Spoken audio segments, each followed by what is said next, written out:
The trail of the 3rd Army and the 19th Tactical Air Command of the 8th Air Force is marked by more than 40,000 white crosses, 40,000 dead Americans.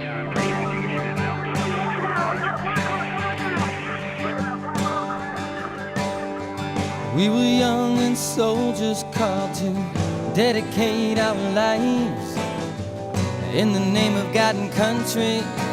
Do what's just, boys. Go do what's right. A hot band of brothers waiting on our chance to add one more page unto the victory dance.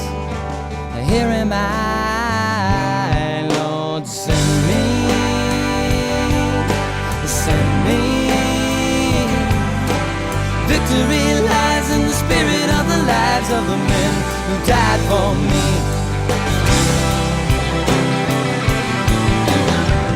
Then I heard the voice of the Lord saying, whom shall I send, and who will go for us?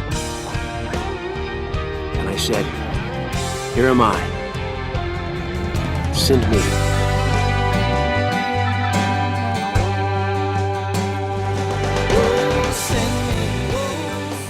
This is Michael Broderick, Marine Corps veteran, actor, and Gallant Few board member. You are listening to the New American Veteran. Now here's Carl Monger. It is my honor today to welcome Steve Trujillo, a Grenada Raider and author, and I guess we'll go into your background here in a minute, and you can tell us what you want to tell us. But Silver Star recipient, it is an absolute honor, Steve, to have you on the show today. Well, thanks, Carl. It's an honor to be invited, and I'm appropriately humbled to be talking with you today. The honor is mine. I was in Ranger School during Grenada, so usually when I say that to a Ranger, they're like, "Whoa, that means you're really old." But no, I feel pity, man. Yeah, that's exactly right. They're like, "Oh man, so you didn't even have Gore-Tex, right?" Yeah, exactly. Right. Well, you know, the thing is when I was in university the second time, and it was 1989, and I had the horror of seeing my Ranger buddies jumping into Panama without me. And I was so heartbroken. I mean, even though I fully understood exactly what they were going through, what was going on during that operation, I still felt an obligation and a true heartfelt desire to be there, and I wasn't there. So I understand when guys tell me, yeah, they missed Grenada, I pity them. I understand because, you know, only a damn fool wants, you know, craves combat, you know. But when you go to combat and experience it, then you look back and you see, Jesus, I was a damn fool. But, you know, when you're attached to your Ranger brothers and you're not there to pull your weight and be next to them, stand next to them in that ultimate crucible, that's devastating. You know, it was devastating for me in 1989 watching it on television. You know, I hated that. But, yeah, in 1984 I was fortunate. I was there, and all the forces aligned in my favor, and I was able to go. I was able to jump into Grenada. That was one of the great events of my life. There's all the legends about taking the reserves off because you're jumping in underneath the air defense and 500 feet. And what can you just real quick say what that's like? I apologize. There's a little bit here. I'm like, oh my God, I'm talking to a Grenada Raider. Tell me stories. But we also want to make sure that we get to your book because you've just released a really cool book that I've started reading because I just found out about it last week, so I got a copy. But first, tell a couple of stories about Grenada, if you don't mind. Okay, well, one of the things I think that's important to get out of the way immediately is that, you know, there is this myth based on Ranger oral history.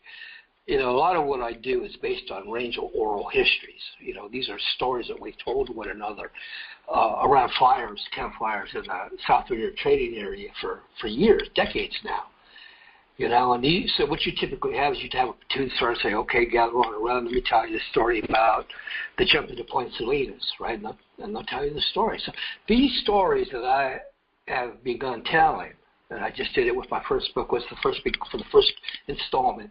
These are just, it's the Ranger oral histories from the 2nd Ranger Battalion. And so they only covered the periods when I was physically present in that unit, and I arrived in 1980, and then I transitioned out in 1984. I started wearing out after 4 years. Some guys are able to stay in a Ranger battalion for decades. That's not me, man. I took everything I had to stay there for 4 years and keep up with those world-class soldiers that were in there. That's right. It's hard. Oh, they said, look, everybody makes it through RIP, rope now, whatever they're calling it, RASP, but that's just your first step in, to stay there every day means you got to come with your A game every day, and you got to really want it to be there. This is one of the ironies for me, man, because we compete and work so hard to have the privilege and the honor of going to combat, and it doesn't compute for people who are not, from that bloodline, I guess you could say. It doesn't make sense, but this is why I've always said that there is an American Praetorian class. There's a class that's self-selected. We are all volunteers. We volunteer multiple times to go to combat, and sometimes you are lucky enough to get to go, and then you get to figure it out for the rest of your life, after you go through that experience. So one thing I want to talk about, and I'm sorry for the big digression, I'm not real good at this, but there is this story that we jumped in, beneath the air defenses. And after a lot of research and talking to Ralph Hagler, who was the commander of 2nd Ranger Battalion, and everybody else that I've interviewed a lot of people on this, that was actually not really a true story. So if you talk to Ralph Hagler, Colonel Hagler, the commander at that time of 2nd Ranger Battalion, he'll tell you, that we did an analysis, we looked at the guns on the ridge lines, and we figured out they couldn't detect below 600 feet. It's false. Okay, that's a story that we tell around campfires, and people are still going to tell that story. It's not going to go away, but it's not true. I can't honestly tell you why the decision was made to jump from 500 feet. And like I say, you're going to get different stories from different folks. And Ralph Hagler's story is that we jumped beneath the air defenses, right? He's not going to change his story. That's his story. He's sticking with it. So I can't really tell you why we did it, but I'm glad we did, because one thing it did do is it reduced our hang time, right? You weren't exposed in the harness, and they were firing at us. So when I exited the bird, I bounced off the side of the aircraft because I had a very bad exit. I was actually on my hands and knees, and my jump master picked me up by the pack tray, and the guy was just, had adrenaline strength, and he literally threw me out. I was the last guy on the right on the right door, and the ranger in front of me, Big Ed Sandra, he stumbled in the on the way out, because a case of mortar rounds fell from the gun heaps that was in the way. But he made it out. But when he stumbled, I fell down, and I couldn't move because we carried way too much ammunition. So my drum master picked me up, threw me out. I bounced off the side of the aircraft, tore my helmet off, and ripped me up pretty good, And I think I blacked out for a matter of seconds. And then when I came to, I was under canopy, and I twisted all the way up to the top of the canopy. So I was, desperately trying to bicycle out of that. And as I was bicycling, I was catching glimpses of what was going on beneath me on the ground, and you could see the Cubans on the ridge lines firing at us. And you could see the tracers, going through our risers and through our canopies. And I could see mortar rounds impacting on the runway. And I could see Rangers proned out on the tarmac, firing and anything and everything. And, that was an amazing moment for me. That image has got to be locked into your brain. I mean, I can close my eyes and I can kind of, the way you describe it, I can visualize it. But I can't even imagine what it must have been like to be in the middle of it.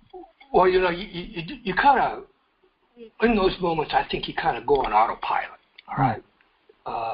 So you're not really feeling, you're just functioning, you're operating, you're moving, because they drill it into you: shoot, move, communicate, right? So you know what you need to do. You're under canopy, you got twists, you got to bicycle out of that, then you got to pull a hard slip so you can land, on the right side of the runway. You don't want to land on the high ground where the Cubans are. You want to get as far away from them as possible. So I pulled a hard step to my left as hard as I could, and I was lucky, and I missed the tarmac, but I was able to land right on the dirt to the side of to the south side of the runway, and they were firing at us, man. I mean, they were. It turned out later on when we inspected them, after we captured them and killed them and took their guns from them, all their weapons were newly issued, and they were still, most of them, greasy from cosmoline, and they had not been zeroed by the firers. Okay, so every time those guys fired, they were not actually hitting what they were aiming at. The weapons were never zeroed, right? So every time you felt the air move and heard a round zip past, you knew that a guy had a beat on you and he was shooting at you, but he was missing you because these guys had not zeroed the weapons, right? Because most of them were construction workers or Grenadian militia, and so that was very lucky. That there were multiple lucky things that happened, and they were able to hit the C-130s a few times with the 20 millimeter cannon on the ridge lines, but not that much. A couple of the birds took really heavy hits. One of them got half its tail blown off, but that was the first bad bird in the initial drops. But by the time that the 2nd Battalion Rangers started jumping, the 1st Battalion Rangers had been on the ground for about 10, 15, 20 minutes, and they were already suppressing the Cubans on the high ground. And then, of course, you had little birds and Blackhawks from Night Stalkers, and they were suppressing. And then after all the paratroopers, all the Rangers, all the parachutists were on the ground, that's when Spectre came in, and that's when our facts sort of calling in the 20 millimeter Gatling and the 40 millimeter Bofors from Spectre. That's when we started chewing them up good. We chewed up Cuban defenses. It was a horrible sight to see, but it was a glorious sight to see because those, pardon my language, those motherfuckers needed to die. They chose to wake up that day and go to war and fight against raiders, and that was a bad call, bad decision on their part. Because we had. Yeah. When you landed, how long did it take you to link up with the nearest ranger? Oh, Jesus! This was like one of the main things I discussed in the early parts of my book, because it took me forever to link up, because I had the twists all the way up to the top of my canopy. I got blown. I fell faster, and everybody that jumped before me was closer to the midline of the runway. So I was all the way at the end, and then I fell faster because I had twists. So I landed at the east extreme of the runway. All right, I was way out of position. Everybody else was already towards the middle, and that's where we were going to link up. We were going to link up due south of the control tower. It was pretty smoky by that time. There was a lot of smoke in the air, and as the ridge lines caught fire, there was just a lot of smoke in the air, man. It was very, it was a gun battle. There was gun battles going on, and a lot of smoke. So I knew where the control tower was, but I was a long way away, and it took me forever to get there because we were carrying. So yeah, it took me forever to link up, because every time somebody fired at me, I could feel the air move. I could hear the round zip past. I was on my face in the dirt, and it took me forever, because they shot at me a lot, and I was like, that some motherfucker shooting at me, and I was trying to move through the low ground south of the runway and through the brush, but you didn't really know what was down there either. We were briefed that they were waiting for us on the beaches, expecting Marines to hit the beach. So, you didn't want to air too much to the left, to the south of the runway, and you knew that there were bad guys on the north side of the runway, and you're by yourself, right? And you're just moving. So it took me forever, man. And when I finally linked up, it was Al Manzo, who was the senior NCO inside. He was a staff sergeant at that time. He goes, "Hey, Doc, where you been?" And I'm like, I couldn't even answer. I couldn't even tell him where I was. I couldn't even talk. I was like, I was all heat stroked out and out of water and humping too much gear, you know. And I got to my position, and my ranger buddies are laughing at me because I look like shit. You know, I mean, I'm all beat up and bleeding through my knees, you know, through my uniform and all ripped up and torn up, you know. So, you know, being Rangers, they thought that was fucking funny, you know. So, yeah, that was my no experience. Helmet because you lost your helmet right in the jump? Yeah, no helmet. I mean, actually, I didn't want the helmet, you know, because I felt like I could hear better, you know, and I cared more about hearing, you know, than I did about protection, because I was acutely aware that taking around in the helmet was not going to save you, you know. So I preferred to rely on hiding better, you know, taking cover, using cover concealment more than the helmet. But then, you know, Ranger Foley found my helmet on the runway, and he brought it to me. It was all dented up, but he made me wear it, so I had to wear that damn helmet after that, after he found it for me, you know. But so yeah, I mean, I looked like hell when I linked up with those guys, you know. And but I was happy to see them and happy to be there, and everything was good to go. And I don't know where Scott Brazil found water on Point Salinas, but he did. He had water, so you know. Yeah, everything turned better for me after that, after I linked up. But it took me some time. We were supposed to look for this stupid blue pennant that, you know, was supposed to be flying off the radio antenna of the company commander's RTO. I never saw that damn blue pennant. I'm still looking for it, you know. 34 years later, I still haven't seen that thing. So, yeah, that's my story about link-up, man. It was a hairy jump for me, you know, and it was definitely an experience, and you know, getting on the ground and linking up with my buddies. That was after I was with my unit, I was good to go. But before that time, I was very scared, you know. And a lot of it is because you don't know what's going on. You're not really oriented. You know the bad guys are to the north, and you can see the gunfire. You can see the tracers going across the runway, you know.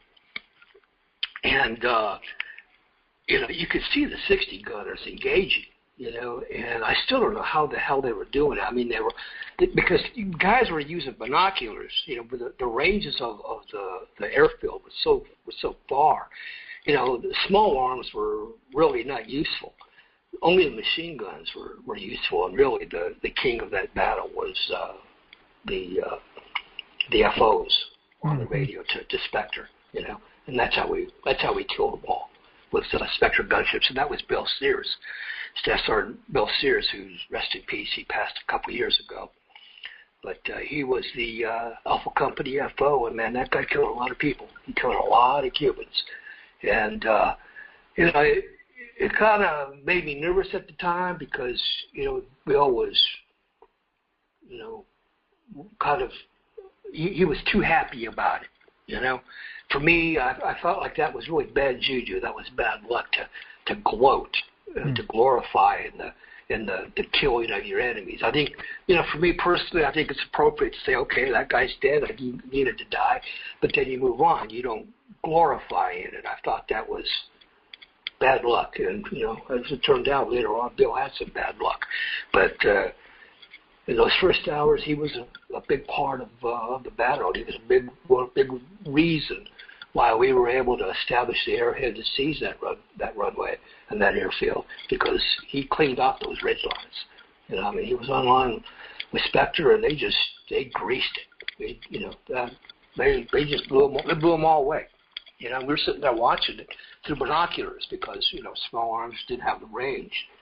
And 60s would join in every once in a while, and they tried to bring the mortars into bear, but, you know, really they would just stand out of the way for Bill Sears and the Spectrum gunships. Those guys were kings of the day, no question. Well, they still are incredibly respected when the guys that I talked to today, when they go to Afghanistan.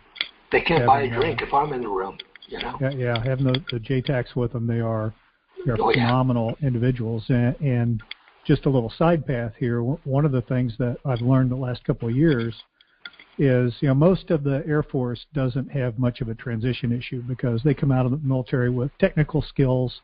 Sure. They know how to fix airplanes, refuel airplanes, do logistics. But the JTACs, the combat controllers, there's no civilian analog for that job. Yeah, the Air Force doesn't know how to handle it. They don't know how to talk to them, and they certainly don't know how to help them transition. So they come out with a similar set of skills that somebody coming out of a Ranger battalion has. So they're problem solvers. They're people that you can trust to do anything, and they'll get it done. But they might not have a technical skill per se, and they have trouble acclimatizing or fitting in when they get back to their community. And I mean, that's a huge part of the mission that we do, is making sure that those guys get brought into the fold and get connected and aren't allowed to isolate and fall down. But that's a side story. So you have now you just published A Tale of the Grenada Raiders. You want to talk a little bit about why you wrote that and what that process was like, and then you can talk about the book. Well, I've been writing that book for 26 years. And one of the reasons it took me so long is because I was procrastinating. I did not want to address those memories, But as I mentioned previously, I've been in treatment and I've been in therapy with a PTSD specialist for 10 years now. And as I progressed in that treatment, I began to realize that one of the things I really did need to do is I needed to confront, the Grenada experience for me, because that was my cherry, that was my initial experience in combat. And I went to combat a few other times after that, but that was the first time for me. So I needed to sort of process that. I never did do that, So writing the book, I guess, was part of that, trying to process the experience and understand it. And I'm not going to sit here and claim that I do understand it even at this stage, even after I publish this book, okay? I told a story. I told basically what happened to me, what it felt like, what it smelled like, what the experience was like to the best of my ability. But as for conclusions, I still can't draw conclusions. The only conclusion I can really draw is that this all happened in a continuum, and the continuum continues. It'll continue for as long as I'm alive, But, it took me 26 years to write that book, and mostly because I was procrastinating. Mostly I was procrastinating because I was avoiding the memories. And avoidance, as you know, is a prime symptom of PTSD. So, in the beginning, I didn't believe in the reality of PTSD. I thought, guys are just weak, And it took me some time to realize that's not an uncommon. That's not an uncommon thought. That is. Took me a long time. I'm kind of stupid, Carl, so it took me a long time to realize and understand how wrong I was. And I eventually came to realize that true strength is when you're able to look yourself in the mirror and say, you know what, I think I got a problem. And maybe you can't define the problem. You don't know how to explain it or describe it or even understand it, but you understand that there is a problem. That you're not progressing, you're not proceeding, you're not accomplishing, you're not exceeding, you're not excelling, right? For whatever the reason is, when you can face that fact and say, okay, look, I think I do have a problem. That's when you can turn the corner, because you got to approach this with a certain amount of humility. I mean, you got to this. Rangers are a very bizarre mixture of arrogance and humility. All right, we encompass both of those characteristics. You have to be a certain bit of arrogant, because people are going to say, "Oh, you can't be an airborne ranger. You can't do that. You're too small. You're too weak. Whatever." Right? So you dare to show up.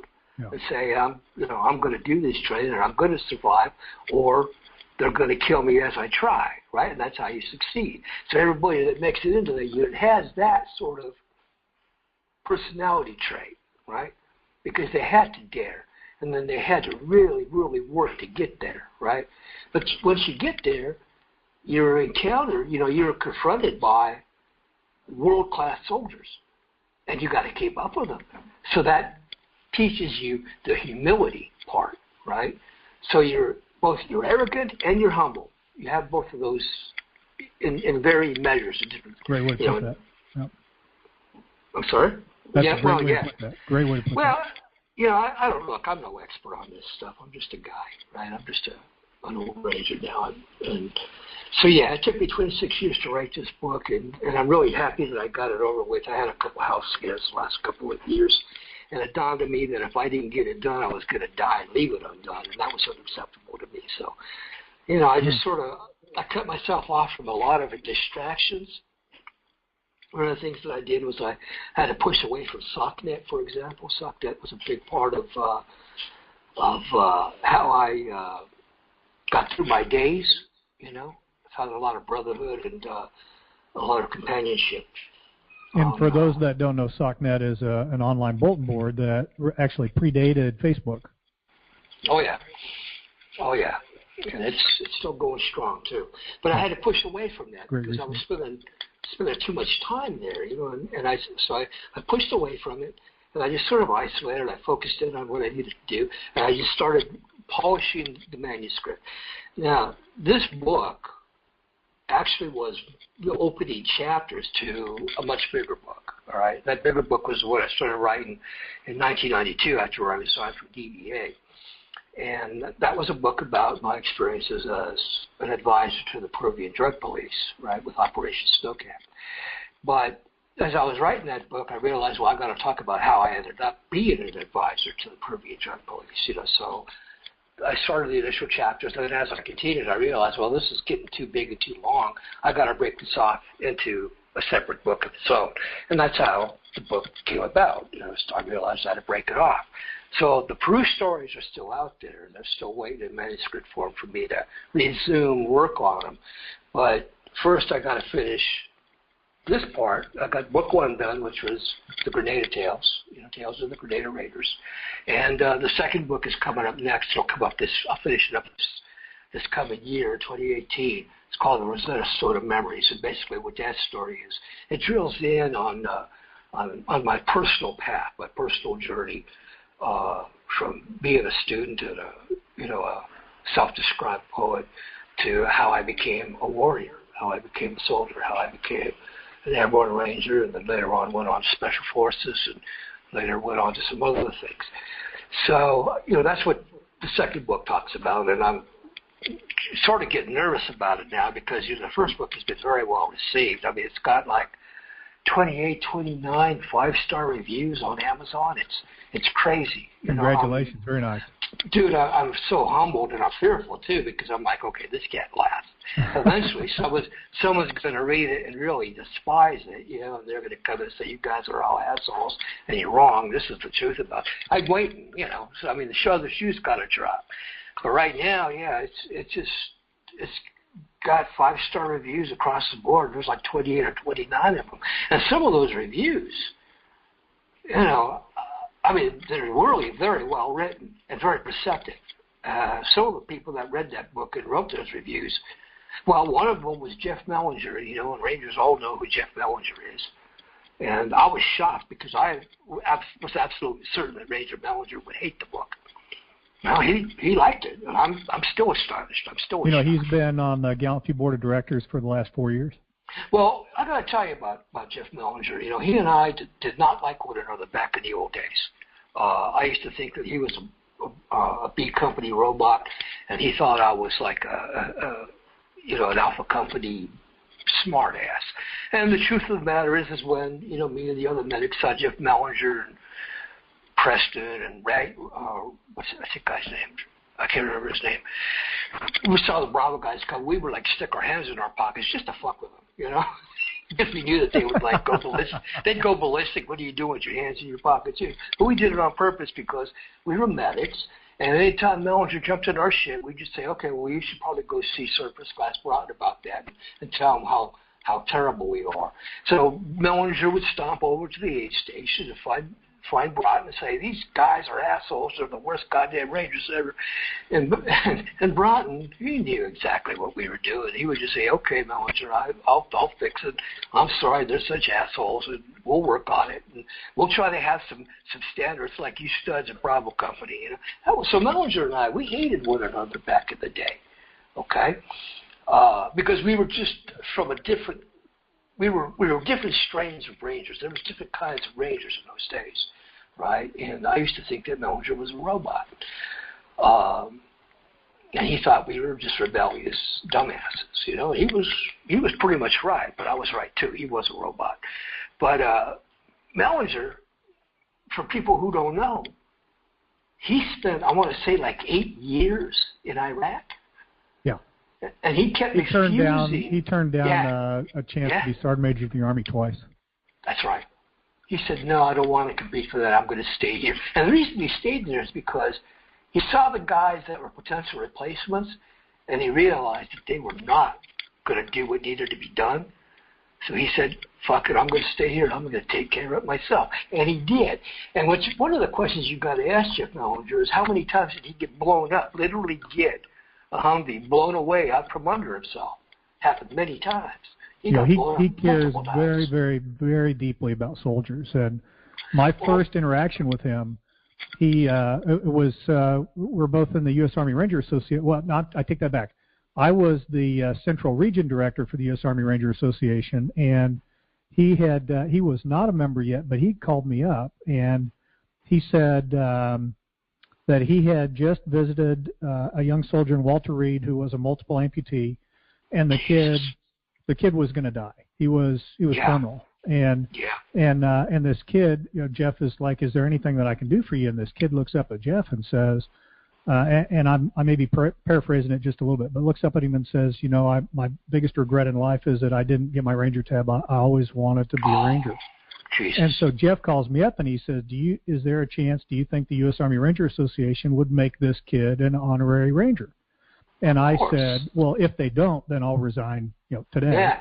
And right. So I got a hold of the president of the association, and we put a certificate and presentation together, and Jeff went in and pinned a Ranger tab to his pillow and, you know, made him an honorary Ranger, and then a day or two later the kid passed away. But then right after that, then Jeff became a life member of the U.S. Army Ranger Association and has been a leader in the organization for the last couple of years, for years. Well, Jeff Mellinger, you know, he is an Orthodox Ranger. He is the traditional Ranger institution. He's an institutional Ranger. You know, so when you understand that about him, you understand where he's coming from, right? But for me, Jeff Mellinger stayed in Iraq because he couldn't bear the idea of the guys who would potentially replace him, knowing that they wouldn't do the job. He stayed, you know. And again, you know, you need to ask him, how many times did you get a Humvee blown away underneath you, Jeff? And he'll tell you. It's a very big number, you know. And I talked with Mike Young about this because Mike Young traveled thousands of miles with Jeff Mellinger in Iraq. And they'll tell you stories, you know. And so, you know, as much as I used to hate Mellinger back in the day, you know, I gotta respect him and I gotta love him now. You know, and not just because he gave me a great review on my book, but because of what he did, you know, and what he's even doing now, even up to this day.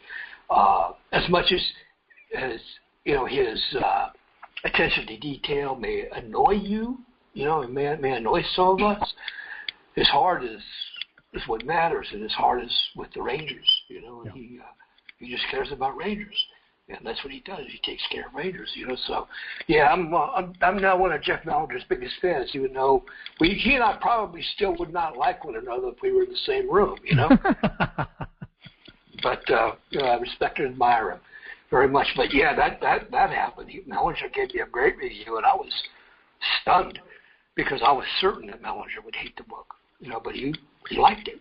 And there's other guys that review, what's his name? Al Buford, you know, is a name that many people listening to this may know. Al Buford was within CAG for many years, and he was Second Ranger Battalion Ranger for many years. And Al Buford gave it a really great review as well. And I'm still sort of, I'm in shock, you know, looking at the reviews. for that book. And like I said, I'm still waiting for the other shoe to drop. I know someone's going to. And just to be clear, it is available on Amazon. That's right. And the title is A Tale of the Grenada Raiders. Yeah. And it is not. You don't have the ability to do autograph books at present because you live overseas. Yeah, but, I live in Bangkok, right. Yeah, so whenever you do come back to the U.S., hopefully you'll bring a big box of books and people will come tackle you because they're going to want to get copies of the book with your signature on. Yeah, that's become a problem. I get a lot of folks asking me for signed copies. There's really no logistics to support that because Amazon, unlike every other publisher in the world, does not offer what they call author's copies that they provide to the authors at reduced cost. They don't do that. So that was one of the downsides of publishing through Amazon. But the thing is, the fact of the matter is, if you're going to publish a book, you've got to offer it to Amazon because that's the default choice. People are going to go buy the books from Amazon. Yeah. So it's available in Kindle as an ebook, which I actually prefer for most folks because the book is very heavy on photographs. And I made a decision at some point. I was like, well, I'm going to include photographs, but they're going to be curated and chosen to support the narrative. But that was one of the places where I sort of deviated from the orthodoxy of writing the book, Yeah, I think you said in the beginning that you include a lot of pictures, and Rangers like pictures. They do. Rangers love pictures, man. And I don't know how many of these guys, they pick up the book, and the first thing they do is they page through it, and they focus on the pictures. And then so the way it actually works out is they look at the photographs, they're like, wow, that's amazing. Wow, I know that guy, And then they start reading the book, but they're always going to go through and look at the pictures first, But the way that the photographs were curated is they all support something that happens in the narrative, So I'll talk about certain guys. I'll talk about the Sandry or Scott Brazil or Al Manzo. And then I'll put a photograph of them as they appeared at that time, right? So we have historical photographs of these guys from those days, right? And so I'll put a photograph, of them at the end of that chapter, and I just go through the whole book like that. And then at the very, very end, I show photographs of all these guys that were mentioned and discussed and portrayed previously in the narrative. I show the photographs as they appear today, So it's nice. It's pretty cool. It's pretty cool because some of these guys, they age real well, I don't put a photograph of myself in there because I have not aged well at all. And, I got no desire to be famous anymore, man. I've had my experiences with fame, and it's not for me. I'd much rather make these other guys famous. And that was one of the purposes of writing this book as well. Because I realized that if somebody didn't sit down and write these stories, they were going to die as we died. And no one would know what they had done. No one would know the story of Jimmy Pickering, 213 BTR 60s at True Blue. They wouldn't know that story. Well, they're going to think Clint Eastwood in a Marine Corps unit did that. Yeah, exactly, man, because, there was no real documentation, particularly from the Ranger standpoint. You had those little books that I can't remember who made them, that were heavy on photographs that came out. And you had Soldier of Fortune and Gun Ho magazine back in the day, But there was no real book done, So I felt like I had to do that. And, I was arrogant enough to think, okay, I could do it. And, well, I did. I pulled it off. I had my doubts, and there were days I thought I was never going to be able to get it done, but I did. I got it done, And like I say, health scares were a big part of that because I thought I was going to die, and leave this undone. But I got it done, so I told the stories. Now everybody knows who these guys are after they read the book, and their names will live for as long as our memories last. I like where you wrote in the foreword with one of the pictures about Colonel Hagler that his name should shine in Ranger history. Oh yeah, there's no question. Ranger Hagler, one of the things that he did was after JSOC pulled out, we got chopped to 18th Airborne Corps. And they wanted to spend us. They wanted to just use Rangers because, they thought Rangers lead the way. Well, let's just send the Rangers to do this, do that, and do everything. And Hagler was like, okay, yeah, we'll do that, but you're going to put some arty down on site before we do our infill. And he he just basically flat out told the commanding general, yeah, my Rangers will do that, sir, but you're going to plaster that objective and make it all flat, make it a parking lot before we enter. And he had to actually argue, pretty much just stand up to this general in combat. And that was one of the big primary reasons why Hagler never made general, because he pissed off that general in the 18th Airborne Corps. But you know what? Rangers knew what Hagler did. And as we were loading up to load the choppers and get ready to go do the insert on the Calvini on the 27th of October, 1983, we saw the artillery hit, and we saw the 500-pounders off the fast movers landing. We saw the naval guns firing offshore, and they were plastering that objective. We knew that Hagler did that for us.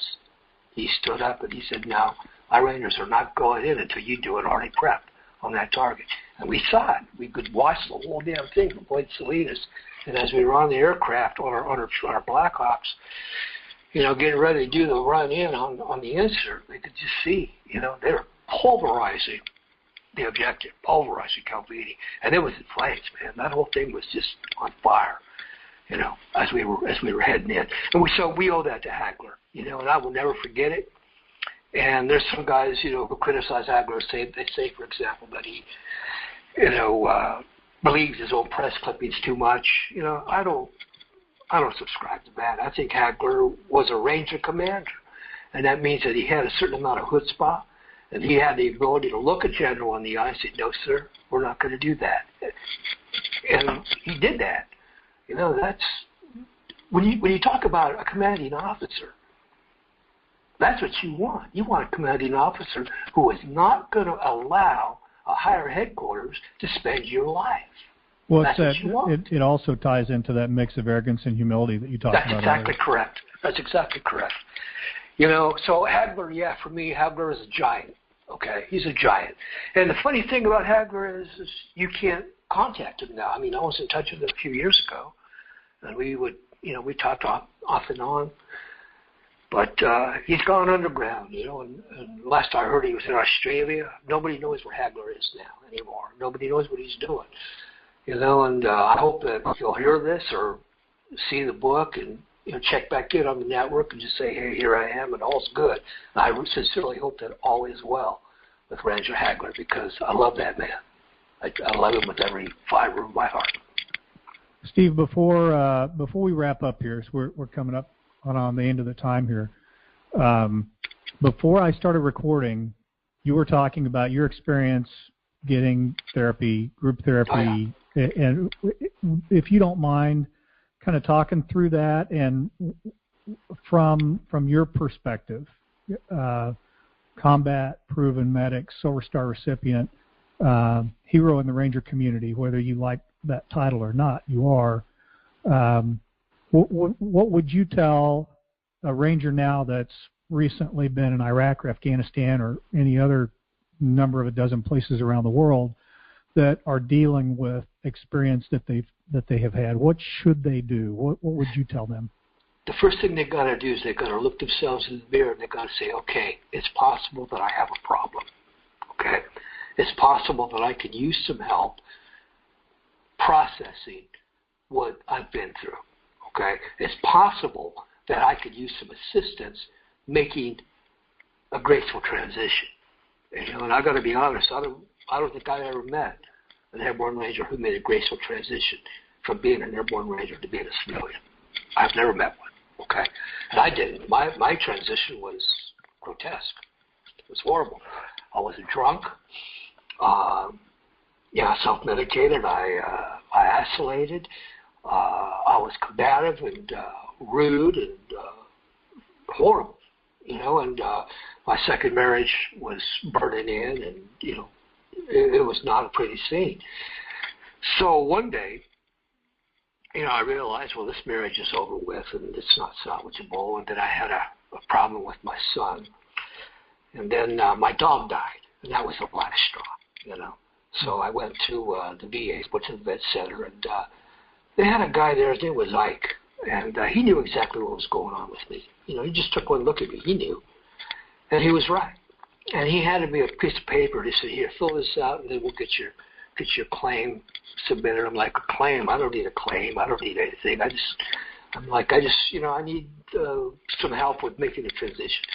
So, I used to go see Ike once a week. And then after a year of treatment, he asked me, he goes, did you ever fill that form out I gave you? I'm like, yeah, I can't fill it out. It's sitting next to my computer. And literally, that piece of paper was sitting next to my computer in my office. And I hadn't been able to, I couldn't do it. So he looked at me, and he said, come with me. And we walked across the campus, and we walked into a building, and he got that form. He said, sign here. I signed it because I trusted that man. And he stapled the citation from my Silver Star onto the piece of paper. He handed it to the lady. He said, this is Mr. Trujillo. Here's his claim. Please open it. She looked at it and said, okay, and that was it. But the fact of the matter is I couldn't write that piece of paper. I couldn't answer the questions. I couldn't confront the questions that he was asking, okay? And this is, I want to say I can't even remember when it was, maybe 2000?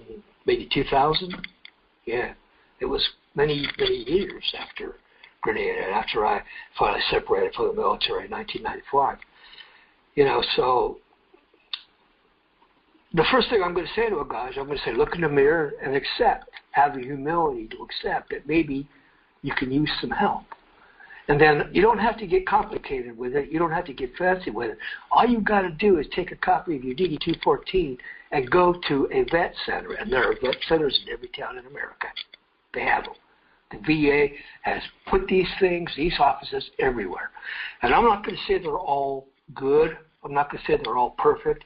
But I am going to say that there is one somewhere. All you need to do is walk in with your DD-214, say, I'm a veteran, and I'm here to register and see a therapist. And once you take that step, and you go in there, and you get yourself a therapist, then it's up to the therapist, whether he's going to be able to reach you and assist you, and whether or not you're going to continue to have the humility to accept that maybe you have issues that can use help, right? So that's part of it. Again, we get to the humility, but also the arrogance, because you got to be arrogant enough to think, okay, I can go in here and I can handle this with a little bit of assistance. I can get better. I can learn how to function better, more effectively in society. I can be more effective and better in my personal relationships, right, with my wife or your kids. All of us can use assistance with those things. All of us. Doesn't matter if you're Tony Robbins, right? Everybody can use assistance with that. So the VA offers that. They have vet centers all over America. All you got to do is get your DD-214 and walk in. Have the humility to look yourself in the mirror and say, okay, maybe I can use some help. And then have the arrogance to go in there and say, okay, I'm here to get some help. What can you offer me? And then what you do is you understand that whatever you're going to get out of therapy and out of treatment is going to be a reflection of what you put into it. Okay? So if you want to benefit from it, work on it. Work at it. Listen to the professionals there. Follow their guidance. Do what they tell you to do. Because they see guys like us, like you and me, walk in that door all day long, all year long, every day. We're not Lone Rangers, man. They mass produce guys like us, right? They make us, there's a lot of us. And, so anybody listening to this, you're not alone. You're not the Lone Ranger. You're not the only person who might be dealing with things or struggling with things. And there is a path out. There is a solution. Going to the VA, going to the vet center is a big step forward on that. And then after you've taken that step, then later on you can take another step. So that's what I got to say about that, I guess. Steve, that's great advice. I appreciate that. It's been great talking to you. I appreciate you making the time to do it, and I wish you all the best of success with your book, A Tale of the Grenada Raiders, A Tale of the Grenada Raiders, right. And your forthcoming books. I'm going to be watching for them, and I'm reading the Grenada Raider book now, so I'm eager to dig more into it. I'm going to tell you, it's scary because after the reception of the first book, I'm definitely afraid that the second book is going to bomb. You know, I'm definitely afraid. I'm like, how the hell can I follow this up? You know, you just got to be yourself and write with integrity, and you won't have any problem. Well, you got to have the humility to just say, well, I'm going to throw it out there and I'm going to try. Yeah. And, you know, that's that arrogance and humility thing, right? Arrogance to write a book and the humility to listen to what people have to say about it. Well, and I mean, the humility to accept what they're going to say, because you don't know. I mean, you are putting yourself out there in a very big way. You're just saying, all right, this is who I am. This is what I got to say.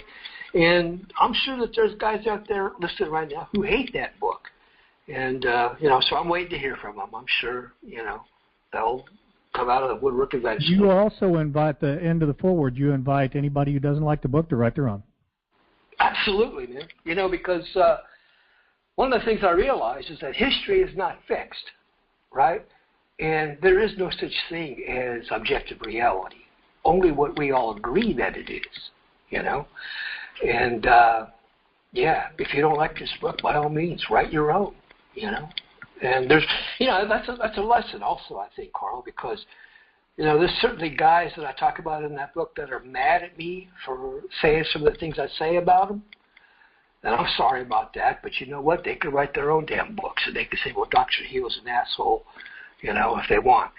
But that was what I had to say, and that's what I said, you know. So there's going to be people out there who don't like it, who are mad about it, and I'm like, okay, but you can write your own book.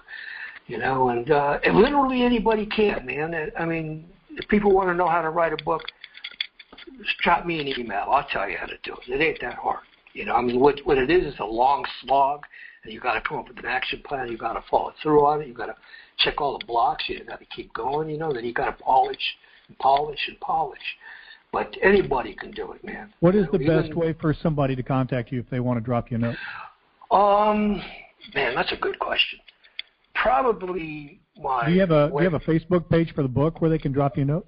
Actually, I don't, and I thought about that. There is a Facebook page for the book, but it's a secret page, and it was for all the Rangers that I had named in the narrative. I gave them all preliminary access to the manuscript, so they knew what I was going to say about them in advance. You know, and it was also their shot to say, well, hey, you documented a mistake here, and they did. They fixed a lot of errors, and a couple of them were whoppers. I mean, they were innocent mistakes, but they were big mistakes. When I wrote my book, I had the same thing, because for things that I remembered in a certain sequence or a certain time frame, right. or certain people were there, it turned out maybe not. Well, that happens. Yeah, that absolutely happens. I mean, time dilation is another characteristic of a combat experience, you know, and everybody's going to experience time differently. I mean, for example, Bill Sears, who I talked about earlier, you know, he was adamant that I gave him mouth-to-mouth resuscitation on Calvini. And Carl, I didn't, okay, and I told him that. But then you had guys, other Raiders coming out of the woodwork saying, yeah, Doc, I saw you doing that. You did that. And now I'm stuck in a situation where I am absolutely certain that I did not do something. And I have multiple people saying, no, Doc, you did. And they witnessed it, you see. So this is illustrative. This is illustrative of a combat experience, right? What you remember is very subjective, right? And it's up to you how you figure out what was the objective reality, what actually occurred. So what I did was I took input from everybody that I could catch and everybody that I could find who had been a participant in that, and I synthesized all the testimony, you know. And in some cases I stuck with my version of the story, but I wrote later on, usually in captions, to photograph this is my version of the story. And Ranger Eskridge, for example, corrected, you know, some of the things that I remembered on Point Calvini. He said, no, it wasn't like that. It was like this. You know, and Eskridge was an authority who could not be disputed because he got wounded on Calvini. And believe me, he remembers. You know, he remembers if it was his left leg or his right leg. Mm-hmm. You know, but for me, I don't remember. I got confused. So, yeah. I don't know what else to say about that, but anybody can write a book. And if they want to contact me, I suppose the right way to do it would be to go to my website, which is Magic Kingdom Dispatch Kingdom.com. They just all run together. Magic, the word magic, Kingdom.Dispatch.com. That's the name of the website. And you can also search for them on Facebook, Magic Kingdom Dispatch. There's a Facebook page where basically I do a curated news feed every day, and I talk to all my Ranger buddies and all my friends around the world, and we talk about current events, and but mostly we bitch about crooked Hillary and how much we love Donald Trump, that sort of thing.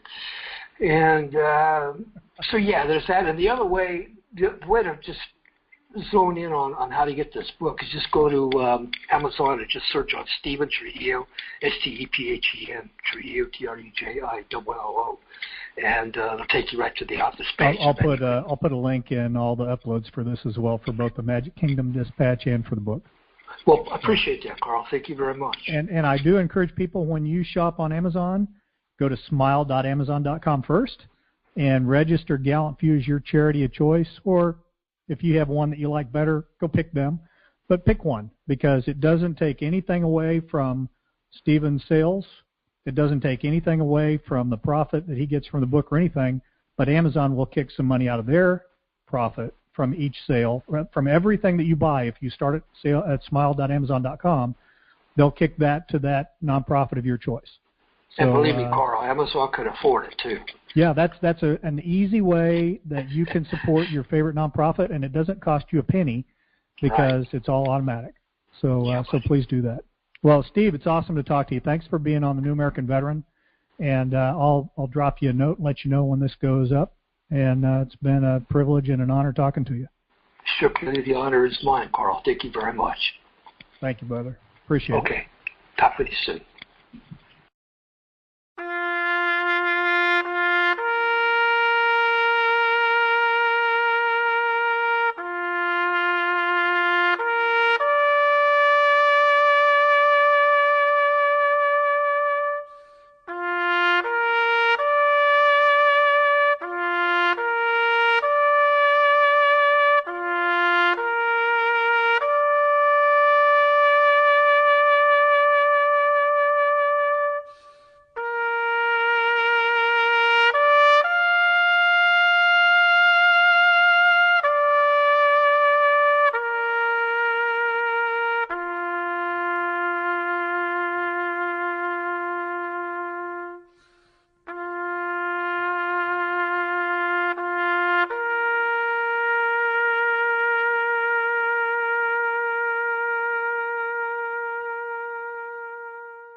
That beautiful rendition of Taps is a public domain recording created and recorded by an employee of the United States government. It is open source and not under copyright protection. Kenny Thomas' song Send Me is used by permission of Kenny Thomas. Isaiah 6:8 was read by Tim Abel. Thank you, Michael Broderick, for the introduction. All work is original or used by permission. This has been a production of Gallant Few's The New American Veteran, a member of the Heroes Media Group. All rights reserved.